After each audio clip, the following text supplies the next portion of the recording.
Class 10-এর ছাত্রছাত্রীরা, আজকে আমি তোমাদের 12 প্রশ্নমালা গোলকের অঙ্কগুলি এসএকিউ শেষ করব। ঠিক আছে, তোমরা মন দিয়ে দেখো এসএকিউর অঙ্কগুলো এবং ভালো করে দেখে বুঝে খাতায় করে নাও। ঠিক আছে, দেখো 16-র 1 নম্বরে আমরা চলে যাচ্ছি। কষে দেখি 12, কষে দেখি 12। আমরা 1 নম্বর 16-র 1 নম্বর এসএকিউ,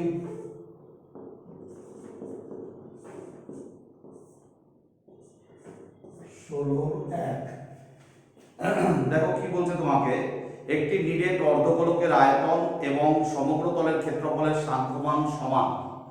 একটা নিরেট অর্ধগোলক, তার আয়তন এবং তার সমগ্র তলের ক্ষেত্রফলের সাংখ্যমান সমান বলছে। অর্ধগোলকটির ব্যাসার্ধের দৈর্ঘ্য কত তোমাদের কাছে জানতে চাইছে। অর্ধগোলক তোমরা তো সকলেই জানো। তাহলে প্রথমেই আমরা ধরে নেব, মনে করি নিরেট অর্ধগোলকের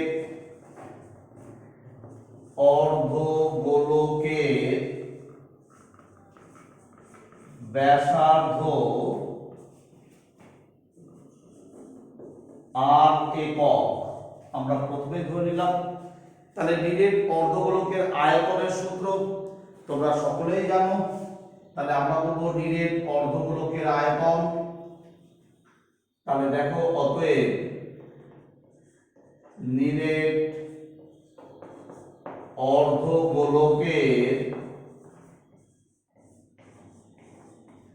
অর্ধগোলকের আয়তনের সূত্র, তাহলে আয়তনের সাংখ্যমান আমরা বলবো 2/3 পাই আর কিউব, এত ঘন একক। এটা নিরেট অর্ধগোলকের আয়তনের সূত্র।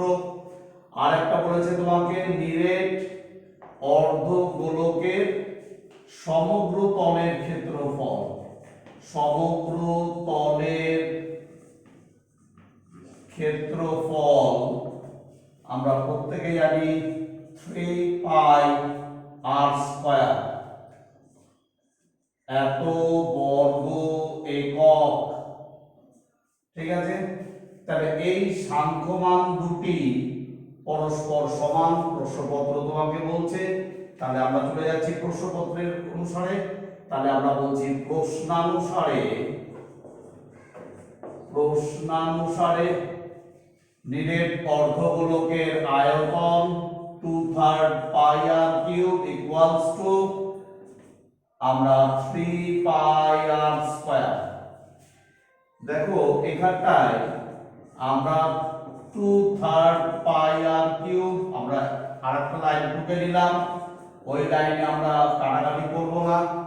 আমরা কি কাটা যাচ্ছে, পাই পাই কাটা যাচ্ছে। আর স্কয়ার দিয়ে আর কিউব কাটলে আর হচ্ছে। আর কি থাকলো, দেখো আমাদের থাকলো 2r/3 ইকুয়ালস টু 3/1। আমরা বজ্র গুণন করব। তাহলে 2r ইকুয়ালস টু 3 3 9। তাহলে অতএব r ইকুয়ালস টু 9/2। অর্থাৎ আমরা যদি ভাগ করি তাহলে কত পাবো, 4 2 8, দশমিক দিয়ে একটা শূন্য, 5 2 10। তাহলে আমরা পেলাম r ইকুয়ালস টু 4.5। তাহলে আমরা অর্ধগোলকের ব্যাসার্ধের দৈর্ঘ্য পেয়ে গেলাম কত, 4.5 সেমি। তোমাদের উত্তরপত্র তাই বলছে। আমাদের 12 প্রশ্নমালা আমরা দেখে নিই। 4.5 একক। তাহলে উত্তর দিয়ে তোমরা অবশ্যই লিখবে যে অর্ধগোলকের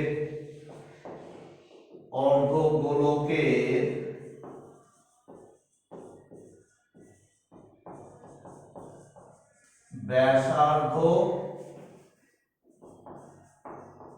4.5 একক। ঠিক আছে, তোমরা খাতায় টুকে নাও অঙ্কটি।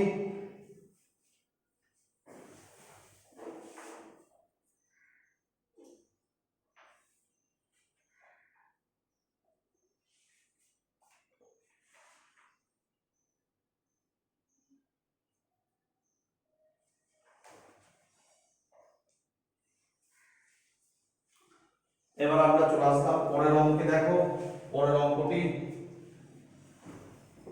16-2 নম্বর।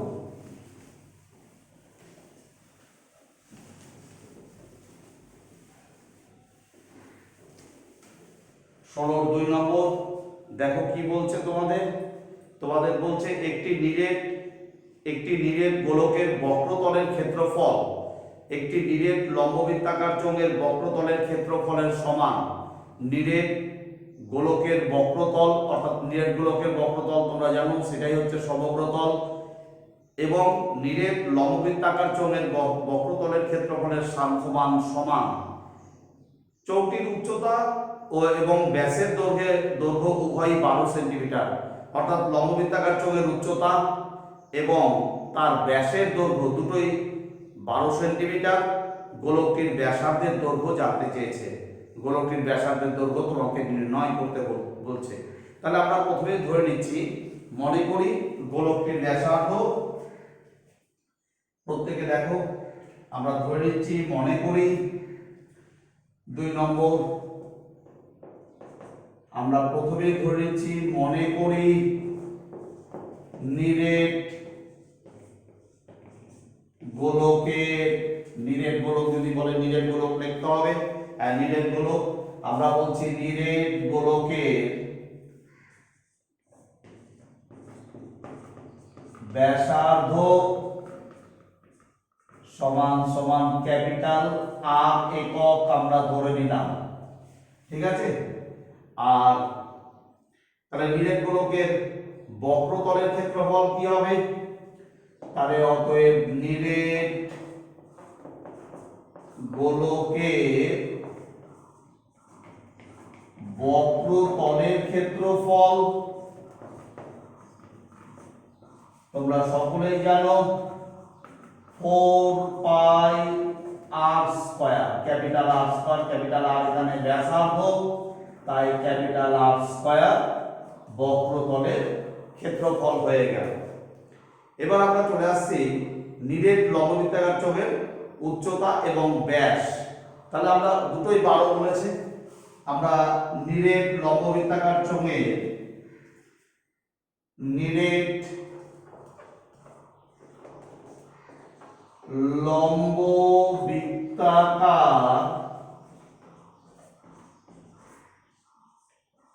চোঙের ব্যাস কত বলছে? 12 সেমি, 12 সেন্টিমিটার ওরা প্রশ্নপত্রে বলেছে। তাহলে 12 সেন্টিমিটার, এটা তো আরে তোমরা সেন্টিমিটার দাও, এটাও সেন্টিমিটার দাও, কারণ সেন্টিমিটার প্রশ্নপত্রে দিয়েছে। তাহলে নিরেট লম্ববৃত্তাকার চোঙের ব্যাসার্ধ কত হবে? স্মল আর, কারণ এটা ক্যাপিটাল আর ধরেছো, 12/2 সমান সমান 6 সেমি। আর নিরেট লম্ববৃত্তাকার চোঙের উচ্চতা আমরা ব্র্যাকেটে h নিলাম, কত? 12 সেমি। তাহলে নিরেট লম্ববৃত্তাকার চোঙের আয়তন, নিরেট লম্ববৃত্তাকার চোঙের আয়তন তাহলে কি হবে? নিরেট লম্ববৃত্তাকার চোঙের আয়তন আমরা প্রত্যেকেই জানি যে পাই, আয়তন বলেছে তো, আয়তন আমাদের জানতে চেয়েছে না বক্রতলের ক্ষেত্রফল। আয়তন হয় বক্রতলের ক্ষেত্রফল, বক্রতলের ক্ষেত্রফল আমরা সকলেই জানি 2 পাই আর এইচ, ঠিক আছে।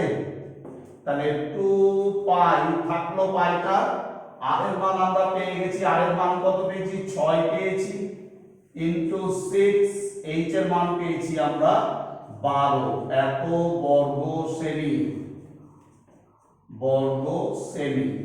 তাহলে প্রশ্নানুসারে এই গোলকের বক্রতলের ক্ষেত্রফল আর চোঙের বক্রতলের ক্ষেত্রফল সমান।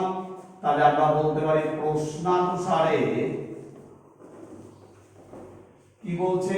4 pi capital R square equals to 2 pi 6 into 12। ঠিক আছে, আমরা পরের লাইনে কাটাকাটি করব। প্রথম লাইনে 9, পরের লাইনে দেখো, তাহলে আমরা কি কাটছি, পাই পাই কেটে দিলাম, 4 3 12 কেটে দিলাম, और r স্কয়ার ইকুয়ালস টু 3 6 18, 18 2 36, তাহলে r equals to plus minus root over 36, r equals to plus minus 6, এখানে r not equals to minus 6, r equals to 6। তাহলে এখানে আমরা পেয়ে গেলাম নিরেট গোলকের ব্যাসার্ধ 6 সেমি। ঠিক আছে, তোমরা খাতায় তুলে নাও।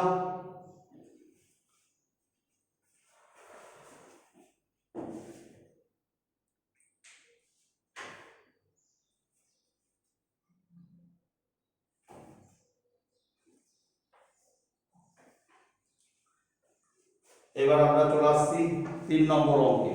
দেখো 3 নম্বর অঙ্ক কি বলছে তোমাদেরকে,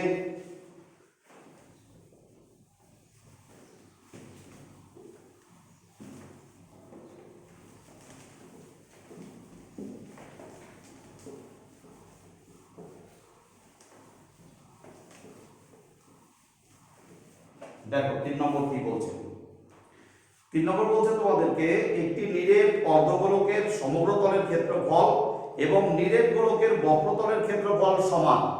নিরেট অর্ধগোলকের সমগ্র তল তোমরা সূত্র তো জানোই, এবং নিরেট গোলকের বক্রতলের ক্ষেত্রফল পরস্পর সমান। তাহলে অর্ধগোলক আর গোলকের ব্যাসার্ধের দৈর্ঘ্যের অনুপাত কত তোমাদের নির্ণয় করতে বলেছে। তাহলে আমরা চলে যাচ্ছি নিরেট অর্ধগোলকের আমরা ব্যাসার্ধ ধরে নেব এবং নিরেট গোলকের ব্যাসার্ধ আমরা ধরে নেব, কারণ দুটোরই ব্যাসার্ধের অনুপাত করতে বলেছে তোমাদেরকে। তাহলে দুটোরই ব্যাসার্ধ তোমাকে ধরতে হবে। তাহলে আমরা নিরেট অর্ধগোলকের ব্যাসার্ধ আর নিরেট গোলকের ব্যাসার্ধ দুটোই নিরেট, নিরেট থাকলে নিরেট কথাটি লিখবে। তাহলে নাম্বার 3 তে চলে গেলাম। আমরা ধরে নিচ্ছি, মনে করি নিরেট অর্ধগোলকের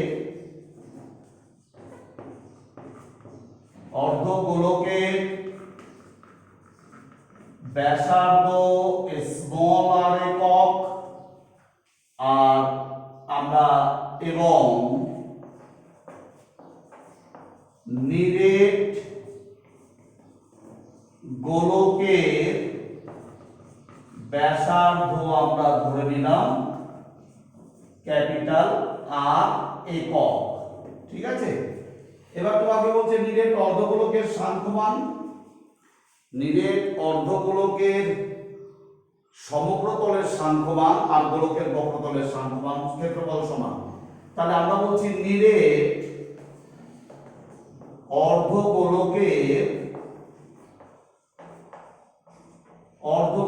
ক্ষেত্রফল, সমগ্র তলের ক্ষেত্রফল, সমগ্র তলের ক্ষেত্রফল কি হবে, আমরা নিরেট অর্ধগোলকের সমগ্র তলের ক্ষেত্রফল জানি 3 পাই r স্কয়ার, এত বর্গ একক। আর নিরেট গোলকের বক্রতলের ক্ষেত্রফল, তাহলে বক্রতলের ক্ষেত্রফল আমরা জানি 4 পাই r স্কয়ার বর্গ একক। তাহলে দুটোই পরস্পর সমান। প্রশ্নপত্র আমাদের বলছে যে এদের ক্ষেত্রফল সমান। তাহলে প্রশ্নানুসারে আমরা লিখতে পারি যে, দেখো প্রশ্নানুসারে আমরা লিখে দিচ্ছি, দেখো যে 3 পাই r স্কয়ার ইকুয়ালস টু 4 পাই, আমরা একটা ক্যাপিটাল আর ধরেছি, গোলকেরটা ক্যাপিটাল আর হবে ক্যাপিটাল আর স্কয়ার। তাহলে প্রথম লাইনে কাটবে না, দ্বিতীয় লাইন থেকে আমাদের কাটা চালু হবে। তাহলে দেখো পাই পাই আমাদের কেটে গেল, ঠিক আছে। তাহলে 3r স্কয়ার, তাহলে আমরা বলতে পারি দেখো r square by capital R square equals to 4/3। তাহলে r বাই ক্যাপিটাল R তার হোল স্কয়ার সমান সমান 4/3। তাহলে আমরা বর্গ তুলে আমরা প্রত্যেকে জানি বর্গমূল হয় √ওভার প্লাস মাইনাস √ওভার 4/3। তাহলে r by capital R equals to plus minus 2/√3। তাহলে অতএব এখানে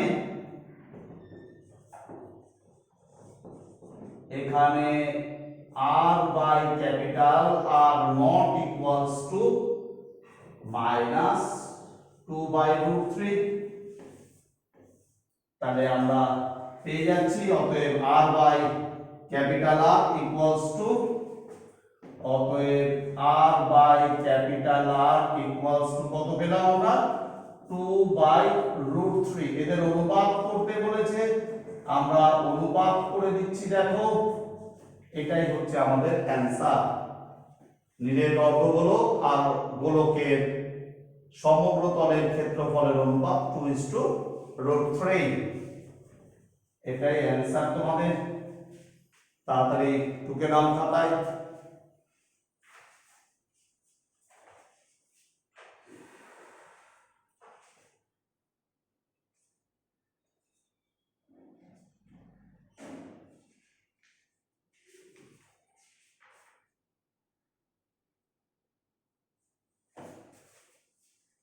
এবার আমরা চলে আসছি দেখো নাম্বার 4, 4 নাম্বার 16 4 নম্বর অঙ্ক।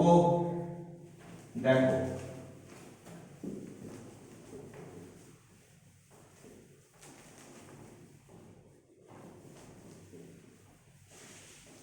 প্রত্যেকে মন দিয়ে দেখো 4 নম্বর অঙ্ক তোমাকে কি বলছে, একটি নিরেট গোলকের বক্রতলের ক্ষেত্রফল s, আয়তন v হলে s³/v² এর মান কত লিখি, পায়ের মান না বসিয়ে।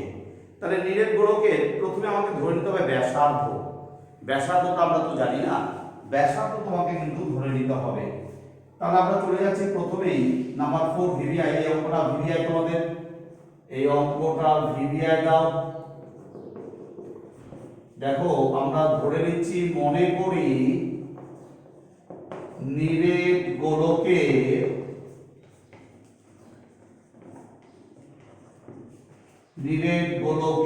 ব্যাসার্ধ r একক, ঠিক আছে। এবার তোমাকে প্রশ্নপত্র বলছে নিরেট গোলকের বক্রতলের ক্ষেত্রফল। তাহলে নিরেট গোলকের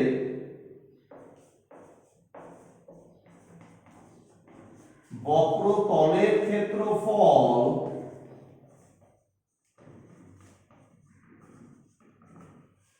ব্র্যাকেটে s হবে কত, আমরা বলবো 4πr²।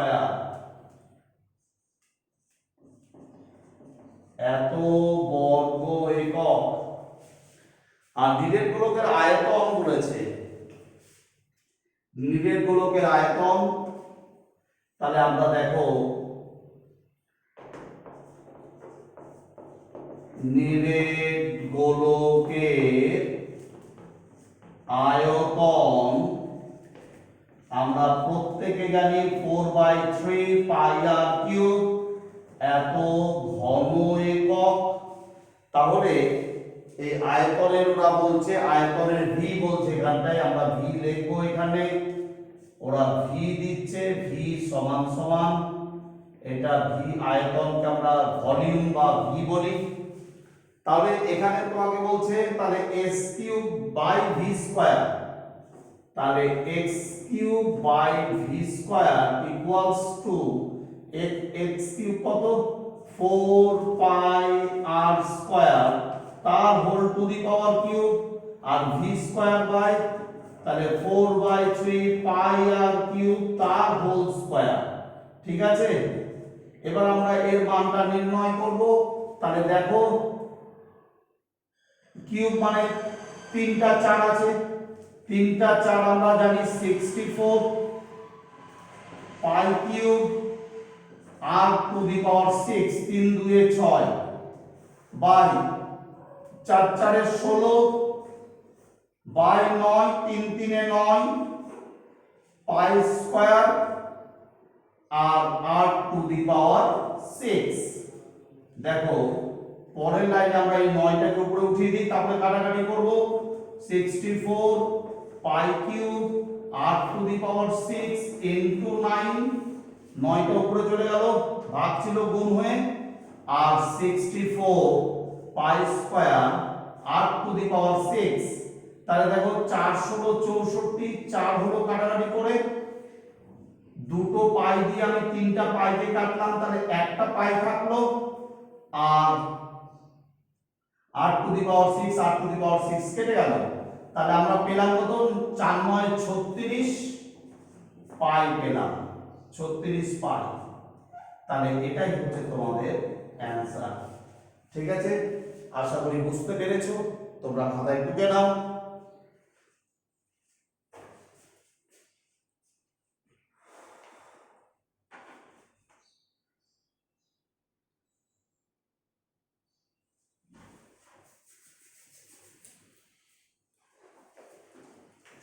আমরা চলে আসলাম 5 নম্বর অঙ্কে।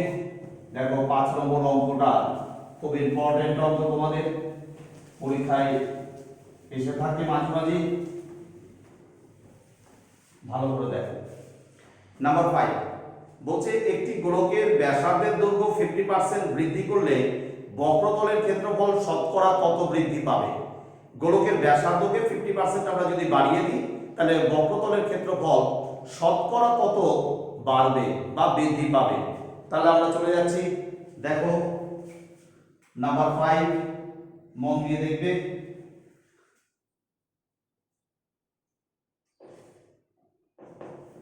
ভিভিআই আমরা ধরে নিচ্ছি, মনে করি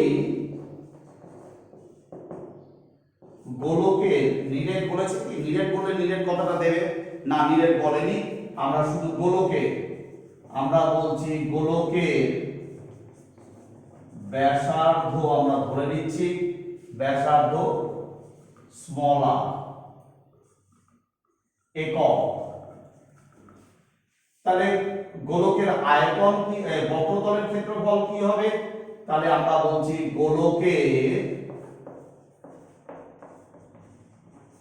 বক্রতলের ক্ষেত্রফল, তাহলে আমরা বলবো 4 পাই আর স্কয়ার, এত বর্গ একক। আমরা রেখে দিলাম। এবার তোমাকে বলছে গোলকের ব্যাসার্ধের দৈর্ঘ্য 50% বৃদ্ধি করলে, তাহলে এখন আমরা কি করছি? গোলকের এই যে ব্যাসার্ধ, এই ব্যাসার্ধটাকে 50% বাড়িয়ে দিচ্ছি। দেখো মন দিয়ে। তাহলে এখন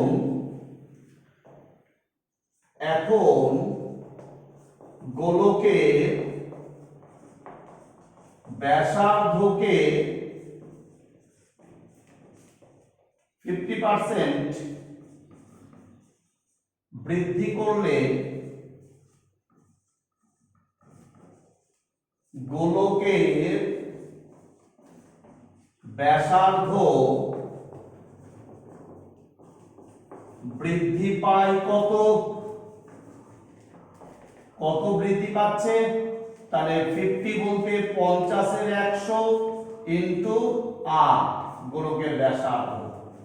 তাহলে 50 2 100 তোমরা সকলেই জানো, r/2 একক, এটা বৃদ্ধি পেল। তাহলে এখন আর এই ব্যাসার্ধ আর থাকলো না, ব্যাসার্ধের পরিবর্তন হয়ে গেল। তাহলে আমরা বলতে পারি পরিবর্তিত গোলকের, তাহলে আমরা বলছি পরিবর্তিত গোলকের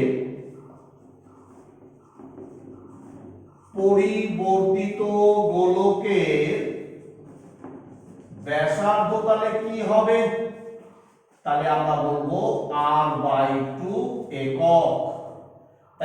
পরিবর্তিত গোলকের ব্যাসার্ধ তাহলে বেড়ে কত হলো, এটা তো বাড়লো, ব্যাসার্ধ বেড়ে হয়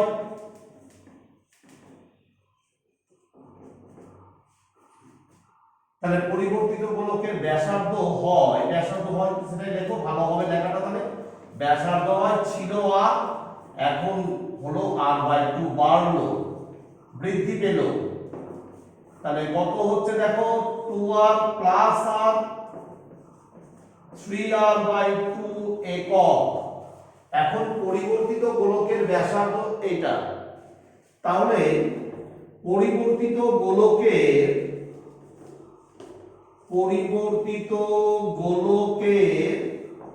বক্রতলের ক্ষেত্রফল তাহলে কত হবে? পরিবর্তিত গোলকের বক্রতলের ক্ষেত্রফল কত হবে? তাহলে এটা কিন্তু r এর মান, পরিবর্তিত গোলকের r এর মান, তাহলে আমরা বলবো 4 পাই r স্কয়ার। দেখো ভালো করে, এত বর্গ একক, এটা r এর মান, পরিবর্তিত গোলকের r এর মান, তাহলে 4 পাই r স্কয়ার হয়ে গেল। একটু মন দিয়ে দেখো, তাহলে তোমরা অবশ্যই বুঝতে পারবে। 3 3 এ 9 আর 2 2 এ 4, এই 4 এই 4 কেটে গেল, তাহলে 9 পাই r স্কয়ার বর্গ একক। 9 পাই r স্কয়ার বর্গ একক আমরা পেলাম। তাহলে দেখো গোলকের বক্রতলের ক্ষেত্রফল ছিল 4 পাই r স্কয়ার, আর পরিবর্তিত গোলকের বক্রতলের ক্ষেত্রফল কত হলো 9 পাই r স্কয়ার। তাহলে বেড়েছে, পূর্বে 4 পাই r স্কয়ার ছিল, এখন গোলকের বক্রতলের ক্ষেত্রফল হলো 9 পাই r স্কয়ার। তাহলে গোলকের বক্রতলের ক্ষেত্রফল কি হয়েছে? বেড়েছে, বৃদ্ধি পেয়েছে। তাহলে আমরা বলতে পারি গোলকের বক্রতলের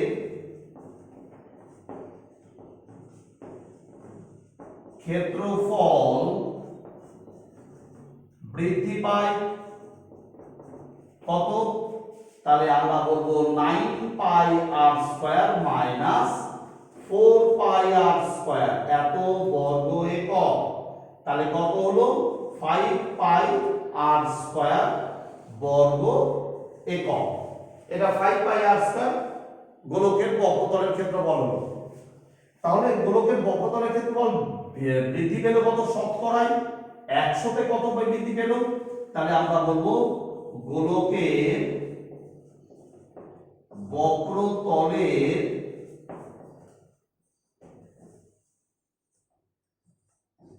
ক্ষেত্রফল বৃদ্ধি পায় শতকরাতে কত? শতকরা বলতে 100 তে কত?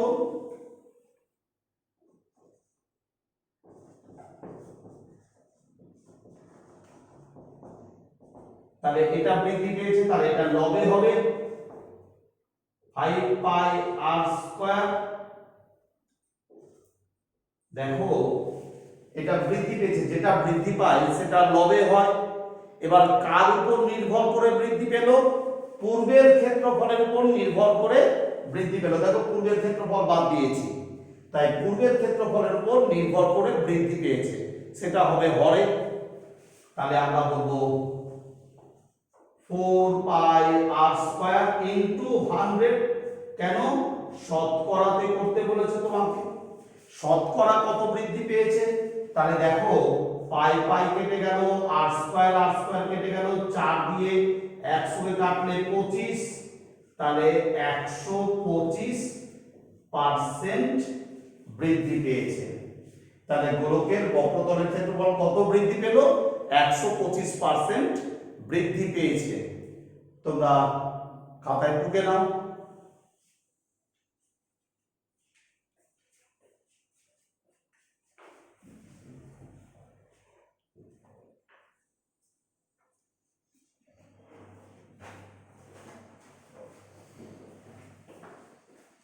ক্লাস 10 এর ছাত্রছাত্রীরা, আশা করি তোমরা অঙ্কগুলো বুঝতে পেরেছো। এখন তোমরা মন দিয়ে অঙ্কগুলো বাড়িতে প্র্যাকটিস করো। এখন তোমাদের লকডাউন চলছে, তোমরা বাড়ি থেকে বেরোবে না, এই অনলাইনের মাধ্যমে তোমরা পড়াশোনাটা চালিয়ে যাও। তোমরা সুস্থ থাকো, ভালো থাকো। আর তোমাদের অঙ্কের কোনো অসুবিধা হলে অবশ্যই আমাকে ফোন করে জানাবে, ঠিক আছে? আর এই ভিডিও দেখা হয়ে গেলে তোমরা চ্যানেলটি অবশ্যই সাবস্ক্রাইব করে দিও। পাশে বেল আইকন আছে, সেই বেল আইকনটিতে ক্লিক করে দিও। পরের ভিডিও নোটিফিকেশন তোমরা পেয়ে যাবে। আর অঙ্কগুলি তোমাদের যদি ভালো লেগে থাকে, আমার পড়ানো, আমার অঙ্কগুলি বোঝানো যদি তোমাদের ভালো লেগে থাকে, তোমরা অবশ্যই লাইক করো এবং কমেন্টও করে দিও। আর কোনো বন্ধুদের সাথে তোমরা যদি শেয়ার করতে চাও অঙ্কগুলি, অবশ্যই শেয়ার করো। আর এরপরে ভিডিওতে আমরা 13 প্রশ্নমালা অর্থাৎ ভেদ নিয়ে আমরা আলোচনা করব। তোমরা পরের ভিডিওর জন্য অপেক্ষা করো, ঠিক আছে? আজকে তাহলে রাখলাম।